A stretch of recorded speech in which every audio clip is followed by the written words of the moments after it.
Every time I hear that music, I just get crazy. Welcome to another episode of the Andre The Beast Crayton Show. You know what? Before we started, I was listening to this song that Jason had. You know I'm gonna say it. You can hate me now. And two of my guests are truly legendary. And believe me, they know that word, you can hate me now. Especially when you're playing football. Everybody wants to be the man. You know, as a young guy playing football myself, you always have those, what I call the gods, the guys that knew how to throw the football, the guys that knew how to run the football, the guys that really made the difference. I call them the guys of the NFL. And I am privileged today to have on my show two of my all-time favorites, Mr. Ickey Woods from the Ickey Shuffle Cincinnati Bengals, and one of the best running backs that probably ever played the game, high school, college, the NFL, the USFL, my man, Mr. American Nightmare himself, Marcus Dupree. Hey guys, welcome to the show. Hey, thank you, brother. Yeah, thank you. We appreciate it, man. Appreciate being on with you. Yeah, your check is in the mail, too, for all of you know. Ickey, where's my check? Hey, he wasn't far off. He wasn't far off at all, boy. You know that, boy. You was the thing, boy, back in the day, baby. We both was, man. We had some fun playing the game, man. That's what no doubt, brother. No doubt. No doubt.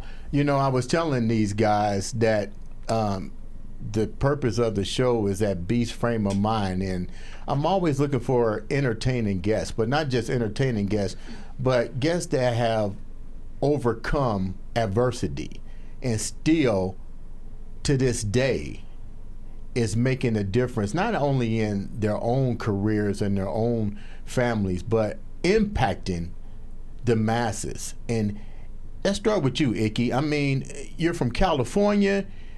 I remember watching the University of Nevada Rebels playing, and I remember hearing that name Ickey, and I was like, "Who in the heck is Ickey Woods?" Oh yeah, well, man, my birth-given name, you know, my government handle is Elbert. My grandfather named me, and my mom said she cried when he named me. He wanted to name one of his grandbabies because he ain't never named one, and he stuck me with the label Elbert. So I was one, my older brother was two, and he couldn't pronounce Elbert, so he used to call me E all the time. So in order to make it simple for him, my mother started calling me Ickey, and it's kind of ironic. We grew up Cokie and Ickey. His name was Cokie, my name was Ickey. So it stuck. You know, I was in high school, man, and I was running that ball, man, and had a great game, and seen that Ickey in ink, Ickey Woods, you know, rush for 210 yards, 3 touchdowns. Yeah. And boy, and that was all it took, man. I said, oh yeah, we're gonna stick with Ickey, man. We're gonna stick with it. So, Ickey, how is the competition in California? You know, you really don't hear a lot about football players coming out of California. So, was it big in your community? Was football really big in your community? Yeah, football, the whole state of California got some good ball players come up out of there, man. Don't do us like that, come man. On now. Man. Cut that out, man. Cut it out, man. We done had some dogs come out of Cali, man. You know me, Henry Elliott, Tim McDonald. You know, we done had some dogs come out that thing, man. Okay. But you know, it's not as big as, you know, as Texas and all those, Oklahoma and all those states, though.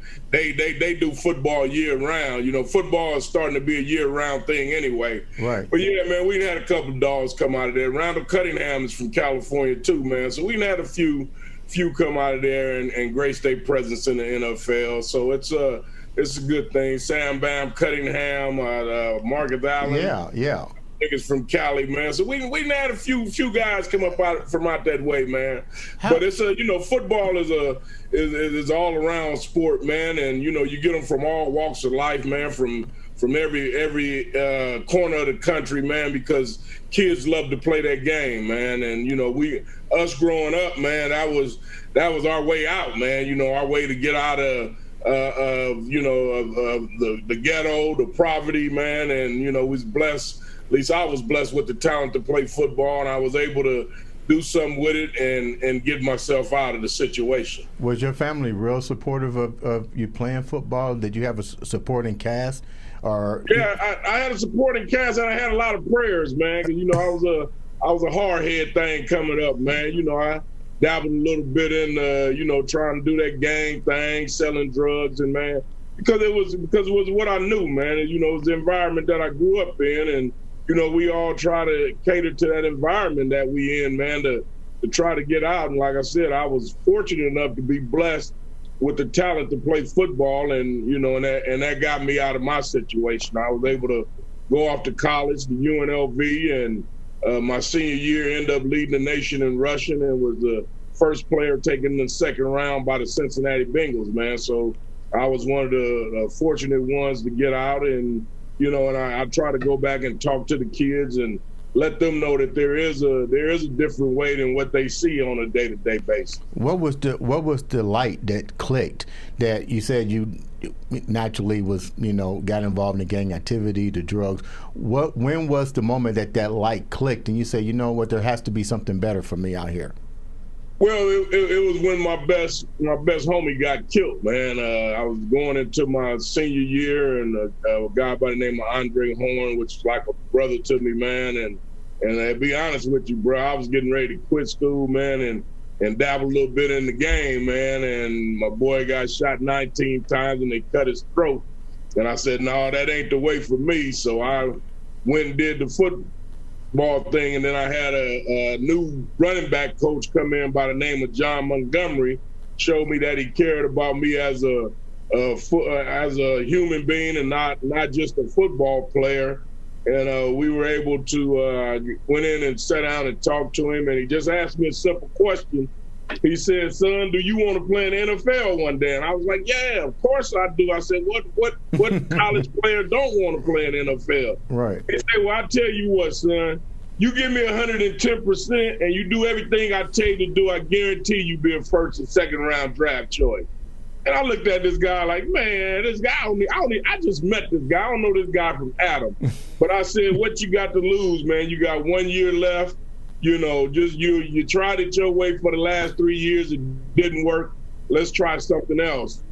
And I ended up doing it his way, man. And like I said, we led the nation in rushing, and I was the first player taken in the second round. How important was that speech or that mentor to you as far as moving ahead in your career? I think it was very important, man, because you got a guy who comes in and say, hey, we're going to start from square one. I don't care what people said about you. They wasn't really saying nice things about you, but I'm going to start at square one. We're going to go from right here. We're going to move forward. And I want to let you know that I believe in you. I think you can get it done. You, my ride or die. Let's make it happen. And, and he came in and showed that he not only did he care about me as a football player, he cared about me as an individual, and I think that was the most important thing is, most college kids, when they go off to college, they're just a number, and sometimes they treat you like a number. Mm-hmm. But this guy came in and showed that he cared about me as a person and not as a football player. And I think that's what got me over the edge is that, hey, man, this guy really cares about me. He's just not trying to use me to play football. What do you think was your best season? Was it your senior year? Yeah, so senior year was basically my only season, actually, because before that, man, I was there for 3 years, and I think I rushed for about a total of 400 yards, man. I had a big game in the California Bowl my freshman year. We rolled the back of Randall Cunningham to the California Bowl that year. and I got a chance to play in the big game. Tony Lewis, who was our starting fullback, had hurt his back, and I got a chance to come in as a freshman. And actually, we played that in my hometown of Fresno. Right. So I had a chance to come in and score a touchdown in the California Bowl in my hometown, man. That was unbelievable. Why do you think it took till your senior year to really to blossom? Was it because you wasn't given a lot of opportunities, or you just the what the coaches told you all of a sudden just registered? It's like, now is my time to get this done. No, man. I think it was hard-headedness, man.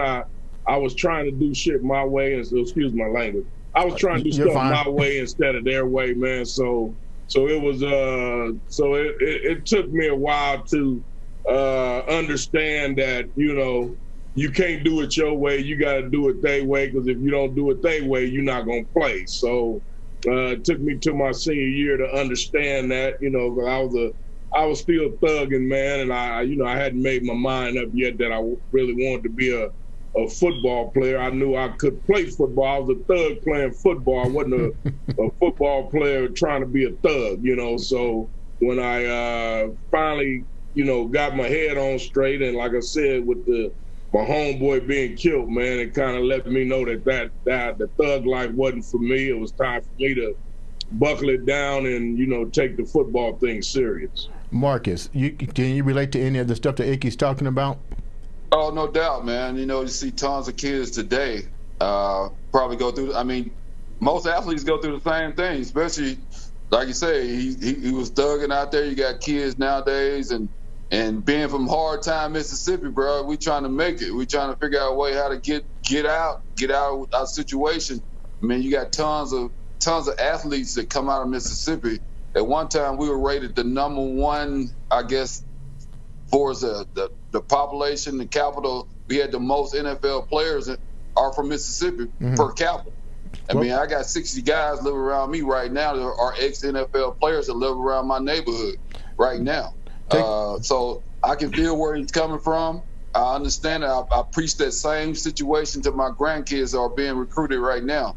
You know, this is the way to move your life forward, keep it going, stay positive, and it's the way to get out of the hood. Take the viewers, Marcus, down a little bit down your road, like Ickey just did, from, you know, going to high school and then the transition going into to college. We won't talk about you guys' NFL career right now. We're just talking about going from the high school, the transition into college, and who actually, because your path was a little bit different, Marcus. You had a lot of people pulling at your strings. You was the number one recruit in the country. So take me down that a little bit.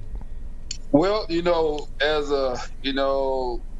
coming up as a young kid in Mississippi, watching the New Orleans Saints, we always wanted to be want to be in that, you know, being fans of the Saints and Archie Manning being from Mississippi. You know, everybody wanted to play for the Saints. But we knew we had to do certain things that we had to go through. Like I say, being in Mississippi is a poor, was at one time, and probably, you know, kind of still is a poor state. And people, you know, you got to find a way to get out of the situation you're in. I just happen to be blessed to have not just one person being in my life, but I had a whole village where I live. I mean, all my friends that I grew up with and talked to today, we had good mamas that would push us and got us where we need to be. Good grandmamas who washed our clothes and made sure that we got to practice on time. When I came through my hometown of Philadelphia, we just had a great situation that I was blessed to be a part of. Just being in Boy Scout, keeping us busy, playing, because I played baseball. A lot of people don't know I played baseball. I played baseball. I played basketball. I ran track. I mean, my mom was a school teacher. My grandfather was a minister. So they kept us busy. And I was blessed to have that village that the kids don't really have that today back in my hometown. So it was just blessed to have a village. And then I ended up getting a good coach who came in and started coaching there, Coach Wood, who'd been a part of a winning program at Kosciuszko, Mississippi. And they produced a lot of athletes out of that high school. So he came over and we ran a wishbone, and then the rest of it was history, man. He put us in the right situation to win, And like Ickey was talking about, he cared about us as a person. I talk to my coach right now. I go to his house. I eat dinner with him. I mean, he took us around. He took us to colleges. He made sure that we was on the right path all the time and stayed positive in what we were doing. I'm at either you or Ickey can answer this. How important was those two figures in high school, and what was the difference between the figures in high school versus the role models? You or Ickey can answer this when you transition into college, because there's a difference between being the #1 recruit versus getting a scholarship and going to college. You're #1. Everybody's tugging at you, so they're going to tell you whatever you want to hear. So tell the viewers what that was like for both you and Ickey when it was time to go and into the college rankings. You want me to go first? Ickey, Yeah, go ahead, brother. Go ahead. Yeah, because you had them tugging at you. I didn't have them tugging like you did. So, at the time, Beast, I was just, just a kid, this old country boy trying to make it, just making sure that my mom didn't have to pay for me to go to college. Yeah. My friends, once again, we all had the same mindset. We got to do this so our moms don't have to pay for us to go to college. Right. So we did whatever it took, however it took, whenever we need to go to play ball, we did it. I mean, I don't play it in cow pastures. I don't play it on the street, whatever. We was making sure that we are prepared to make the move so our parents didn't have to play. I mean, they had to pay for us to go to college, basically. Ickey? Yeah, same here. Mine was a little different because like I said, I had a couple of good years, and my senior year was a good year. I didn't have anybody there to kind of tell me that when a college send you a letter, you're supposed to send a questionnaire back.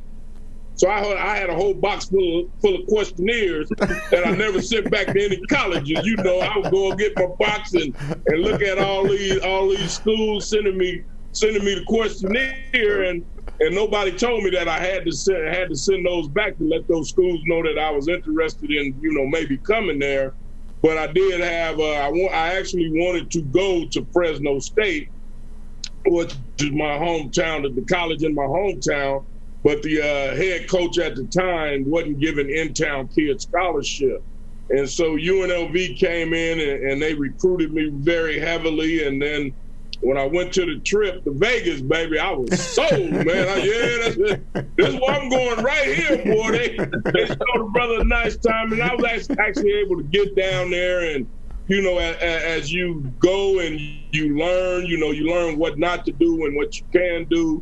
And so you knew when you went to school in Vegas that you couldn't live there and try to gamble and do anything like that. So you kind of stayed away from the Strip. The biggest thing about Vegas, man, is every weekend it was a whole different scene, because you have people coming in every weekend, different scene, and it was just, and the Strip was great, man. It was just a wonderful place to play, and then we had the basketball team, what was off the chain with Jerry Tarkanian, man. You guys were monsters, man. That basketball, man. Oh man, they were off the chain. But on my recruiting trip, they took me in to see Jerry Tarkanian because, he was the big wig on campus, and so he was helping with recruiting the guys. And, and the basketball team was well known. And you would go into his office. He's got that big old elaborate office. You walk in there and be in awe.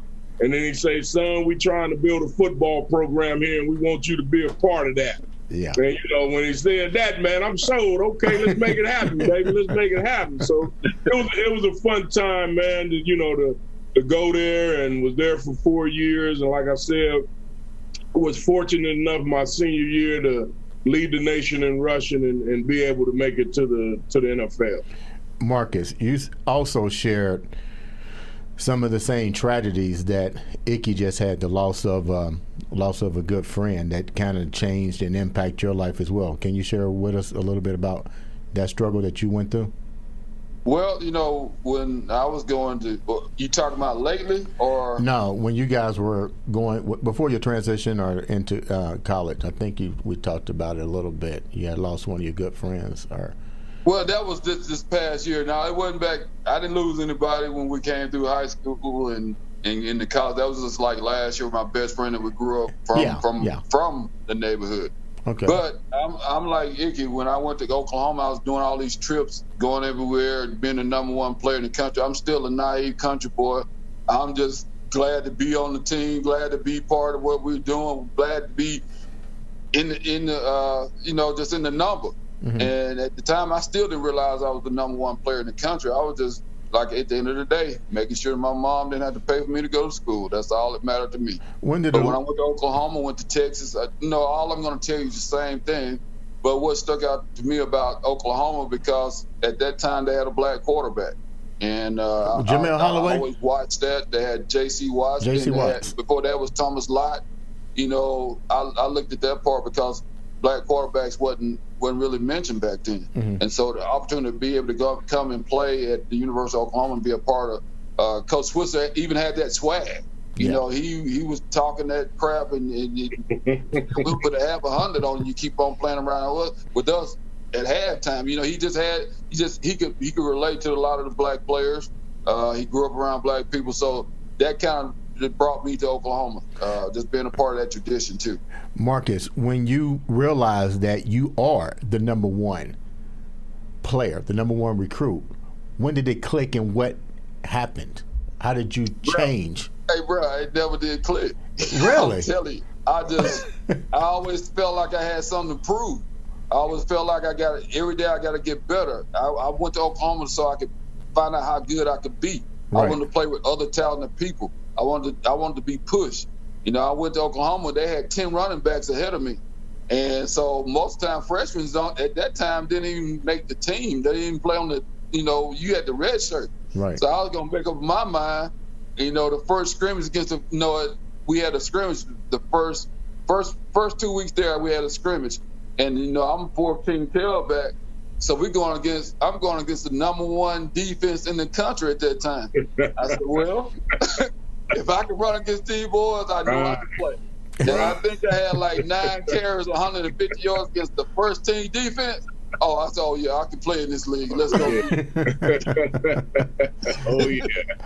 So the question goes like this. Okay, so we know we can play now. So now, Ickey, take us down that path. As we move forward here, take us down that path. Now your dreams come true, because now, Ickey, your coach is telling you the prophecy is about to happen. You know it's time to get ready for the NFL, and your coach says, hey, this is where you want to go. And the same thing goes to you, Marcus. When does the preparation change? It doesn't really change. It just gets, you just intensify it a little bit. You're getting ready to go to that next level, so you gotta intensify it, because once you get to that next level, everybody's good. Talent doesn't slack off once you get to that pro level. So you got 53 players, and everybody at that level can play. So you have to increase your intensity. So when you get up there, and the greatest thing about me is when I got to the Bengals ran almost the same offense that I ran when I was in college. They just had different terminology. So I just had to learn the different terminology, but we basically ran the same plays, because I came from a one-back offense where we had the running back in the backfield, and we had an H-back out there. And when I got to the Bengals, they inquired that same thing, and so it was fairly easy for me to transition, because we sort of ran the same offense, and so all I had to do was learn the different terminologies and audibles that go along with that. And once you get to that next level, you have to be able to comprehend the audibles, because you can go in with one play and then a couple of words can change the whole play. Right. Marcus, what about you? The same thing, basically. I went to the USFL first. I was a 19-year-old kid playing with men. Mm-hmm. And so, like you said, people think football players are dumb. You got to understand the freaking audibles when you go in the game and know who you got to pick up at all times. Like you said, one word can change the whole play in the game. You go in at one, like you said, when you go in with one play, you go in the hole and you say one play, the quarterback goes up to the line of scrimmage. He started throwing out names and colors and and numbers, and the crowd is cheering. You got to understand that you got to stay focused. Right. Because if you miss one block, you can get the quarterback killed or miss the whole play up. So, a lot of, I get pissed when, you got some few dumb players out there, true.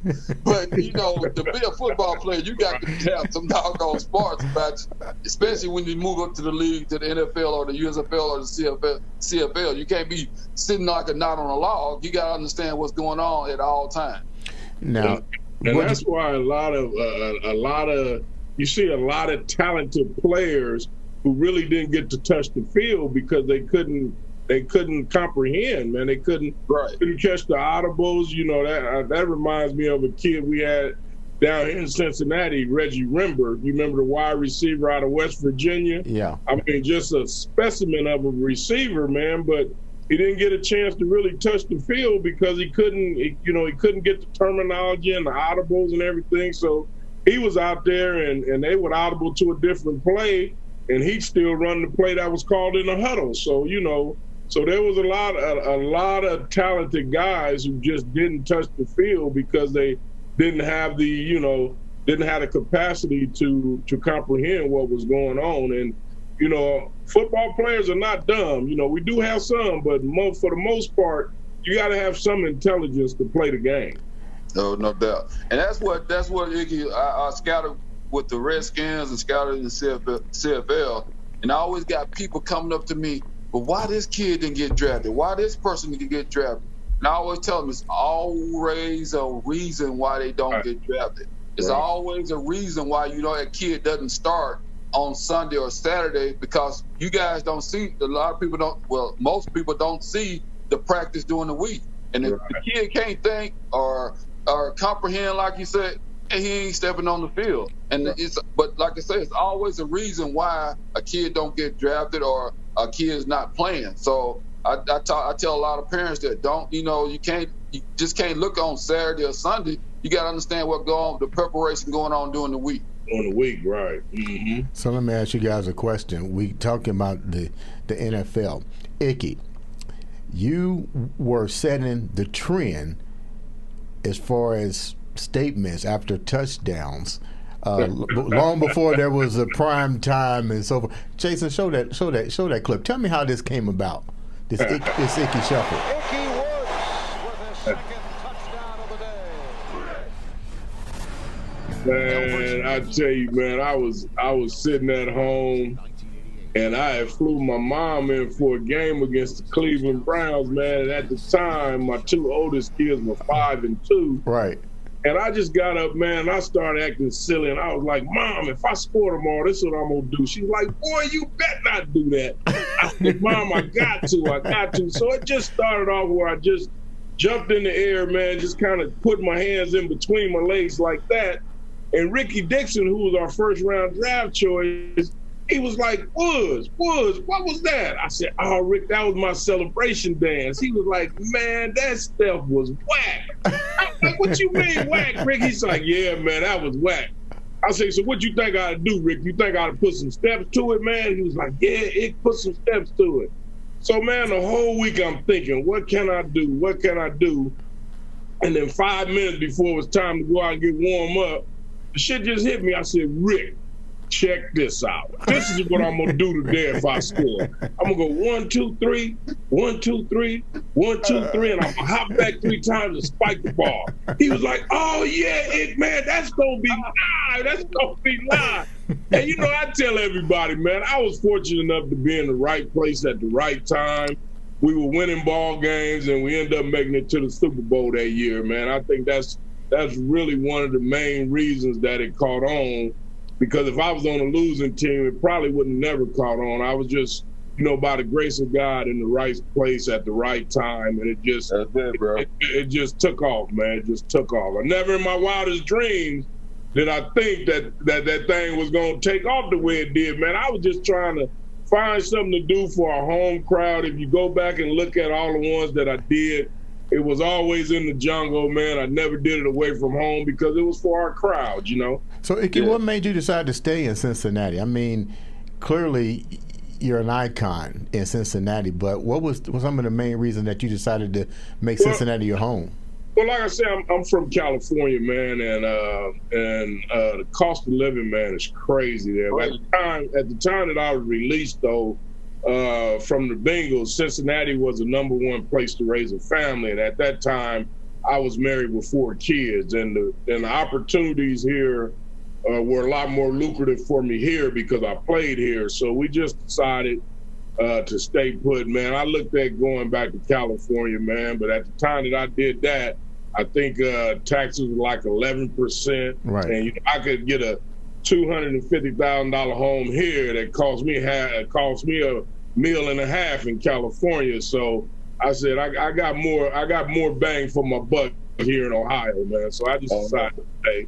Hold that thought, Ickey, about family. We're going to come back to you. Marcus, let's talk about some highlights that you have. What are some of the most memorable highlights that you have that you remember, whether it be college? We ain't got time enough in this show for all these highlights, man. That boy got so many highlights, man. We live and run all the time. You know what? That's why I said let Marcus go. Let him know, baby boy. So I guess the first highlight would be my first touchdown against Texas. You know, that's in the Red River Shootout. Coach Switzer calls me over to the sideline, and so he calls a play, and then I start back to the huddle, and he calls me back over, and he go, "Big boy, keep it," because it's supposed to be a reverse to Steve Sewell, who played for the Broncos for a long time. Right. It's supposed to be a reverse to him, and so he didn't know I was going to keep it, so he's looking for the ball. I keep the ball, go around the end, 75 yards. The rest is history. Yeah. So that's probably one of my biggest moments, I guess. Against Nebraska, I had pneumonia, and a couple days before we played them right after Thanksgiving, and I get out of the hospital, and I come straight to the game, and I still had 144 yards against Nebraska, which they had like 4 or 5 first-round picks on that team. I mean, they had big Remington. I think Remington played up there at Cincinnati. Yeah, he did. Yeah. Remington was up in Cincinnati. Boys, man. I mean, when they came on the field, I was standing on the middle. I was a freshman at that time, and they came on the field. I'm standing in the middle of the field on the 50-yard line, and when they came out on the field, my freaking helmet started shaking on my head. I couldn't believe it. I'm like, man, this big time right here. Big boys, yes sir, yes sir. Big time. But I had some great times in New Orleans. I guess going down there and getting ready to sign with the Breakers, they took me around, took my mom around in one of those carriages with the white horses and all that. So that made me feel, like I was on heaven, being able to see my mom, my little brother, riding around downtown New Orleans. So, hey, we could be here all day, really. But I want to tell Ickey, my boy was Ricky Dixon. Yeah, Ricky D, man. Yeah, I know, man. You know, me and Rick D came out together, man. We played a couple of All-Star games. He was the first-round draft choice. I was the second that year, man. Oh, okay. Here in Cincinnati, yeah. That was up, man. Yeah, so me and Rick got to be real cool, man. Real good brother, man. Real good no brother. No doubt, man. Yes, sir. No doubt. He just passed last year. Yeah, man. I hate that, too. Yeah, that was my guy, man. And it's that boy was clean all the time, wasn't he? Nothing, boy. I tell you what. Man. Yeah, that sucker dress, boy. Ricky D stayed clean all the time, baby. Ricky D. Yes, sir. Marcus, I'm gonna ask a question. What was it like? Because you was the first millionaire, right? Pretty much. I guess you would say I started the big contracts, and then Herschel came back in the USFL and started his. Then Steve Young got a big contract. So I guess you could say I was the one. At 19 years old, $6 million contract was unheard of back then. Yeah, unheard of. Yeah, no doubt. Ickey, what was it like when you got your contract? It wasn't as big as that, I can tell you that much, but it was good though, man. It was good. I think I was the first player taken in the second round, and at that time, I think I had got the biggest contract of a second round, and I think it was $3 million. I mean, it was 3 years for 1.6, I think it was. 1.6 mil. It was big. It was big at that time, but like I said, it wasn't big as Dupree's goddamn.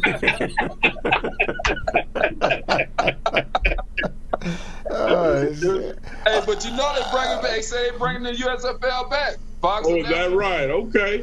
So, You know that, and I ain't mad at that, man, because that'll give more guys an opportunity to get jobs, man. You exactly. That's what I'm looking at, man. That's why. Yeah, man. Okay, so you're looking I'm not at. mention the name who caused the USFL to go, but all you gotta do is go back and look at the 30 for 30 small potatoes who killed the USFL. Oh, you already know that. I think it might have been our ex-president. Yeah, it was that crazy some Bun, you know. Yeah. We can say his name on here. It's fine. He can't do nothing to me. Right. So, hey. But that was a great league. It produced a lot of good players that came from that league back into the NFL.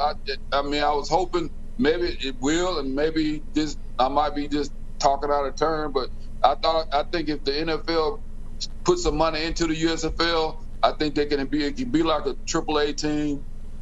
People love football down in the South year round. I know we had a great time in New Orleans, man. The New Orleans Saints. We had the New Orleans Saints. We had the New Orleans Breakers, and the fans in Louisiana loved it.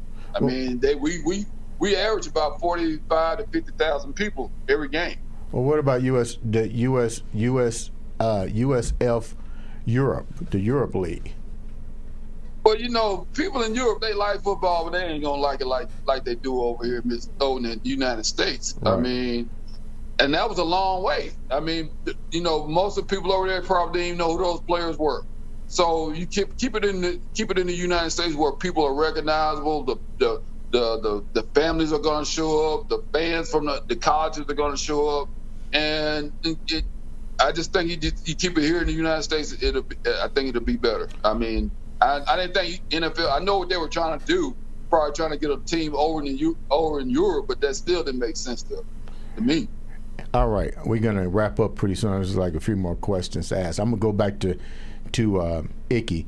Ickey, talk about your family for a little bit. You now have you have a foundation. Tell me a little bit about the foundation and its purpose, and a little bit about your family and how how close your family support is to you. Okay, I've always had a great family support, man. With me, especially on my mom's side of the family, my dad's side my dad wasn't always there, so I kind of grew up in a one parent home, and I was with my mom and my brother, and then my mom had 6 sisters and 1 brother, so we were, like I said, I had a lot of people praying for me, and all of those were praying for me. And me, myself, I ended up having 6 kids. I had 3 boys and 3 girls. Real proud grandfather of 7, soon to be 8. Congratulations. Yeah, thank you. I appreciate that. And I actually lost my middle son to asthma 10 years ago. And I started a foundation in his name called the Javante Woods Foundation. And what I do now is I go around the country raising money for asthma research and asthma education to educate, especially our people, on how severe and serious asthma really is. Mm-hmm. A lot of people don't know asthma could kill, because I didn't know, and I grew up with asthma, and I never knew that asthma could kill until it took my baby from me. And then I started doing some research on it, and come to find out asthma is the fastest growing disease in America.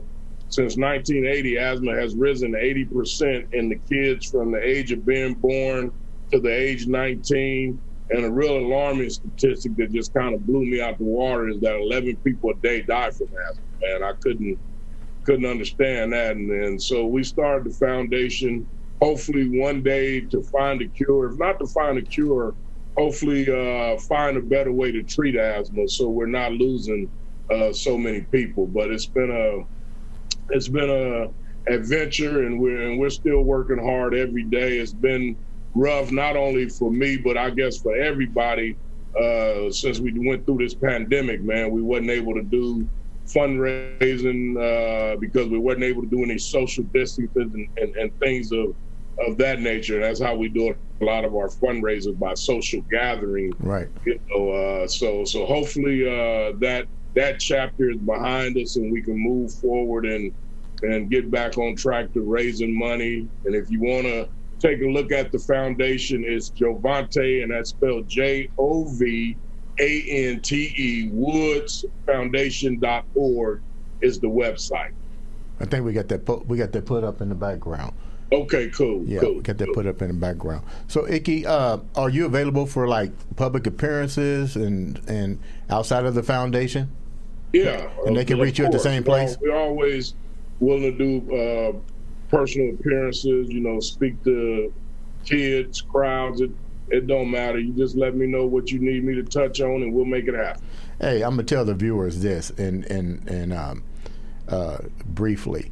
When I went to Cincinnati, I think in 1996, I wound up being a school teacher. Ickey, this is tripped out. The first person I asked to meet was you.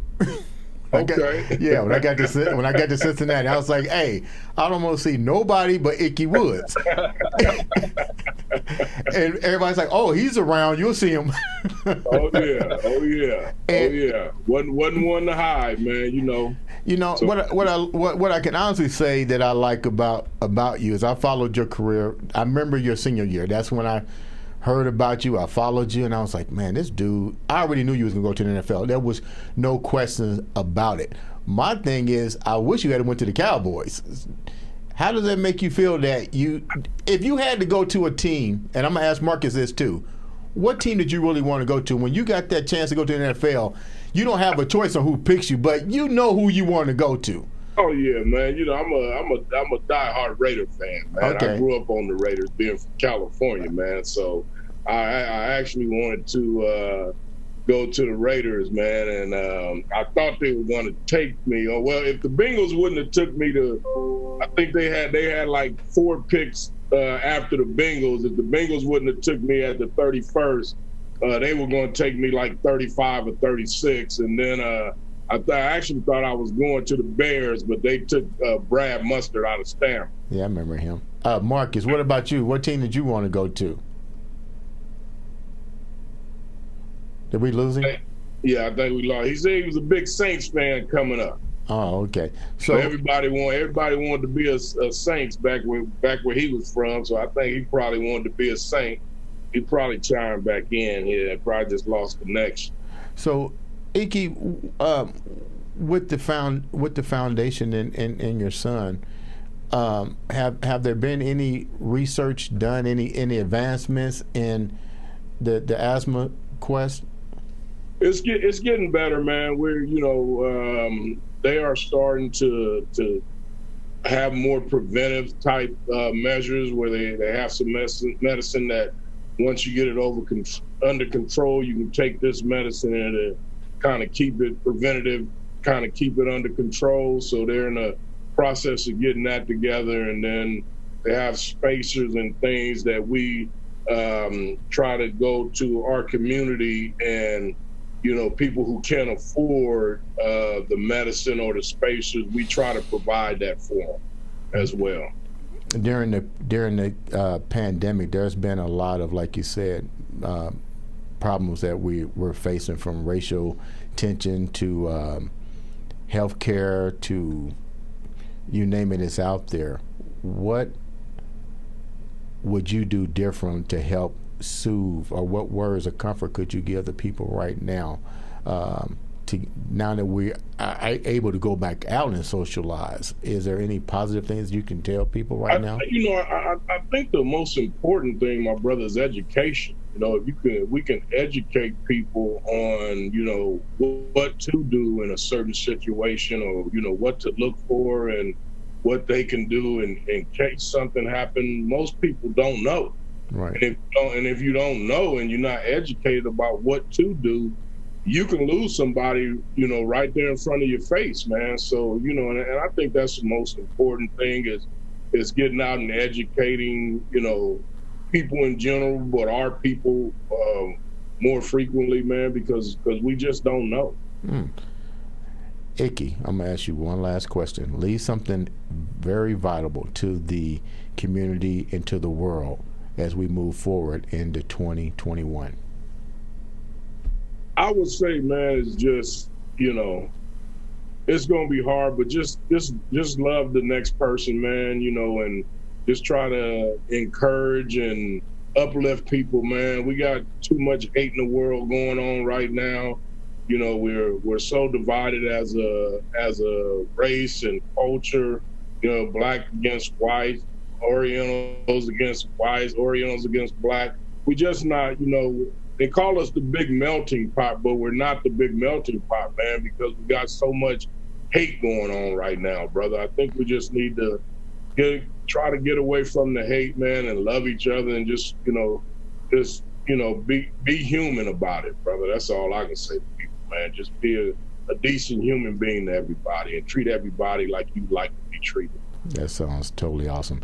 I appreciate you coming onto the show, man. I mean, you've been truly great. Thanks for working with me. You're definitely one of my idols.